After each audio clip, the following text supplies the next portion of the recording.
ஒரு சின்ன கிராமம். குளிர் காற்று வீசும் ஒரு இரவு. டிவியில் சீரியல் கிளைமாக்ஸ். திடீர்னு போன கரண்ட். பாட்டியின் மண்ணெண்ணெய் விளக்கால் ஒளிரும் வீடு. திண்ணையும் திகட்டாத பேச்சும். ஒரு காலத்துல ஒரு ராஜா இருந்தான்னு கதைய ஆரம்பிக்கிறார் பாட்டி. பழைய சம்பவங்களை சொல்லி சிரிக்க வைக்கிறார் அப்பா. அம்மாவின் கையால் சுட சுட சுண்டல்.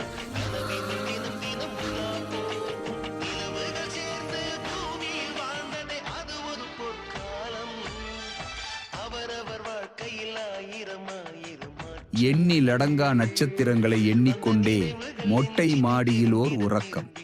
அது ஒரு அழகிய நிலாக்காலம். கனவினில் தினம் தினம் உலா போகும்.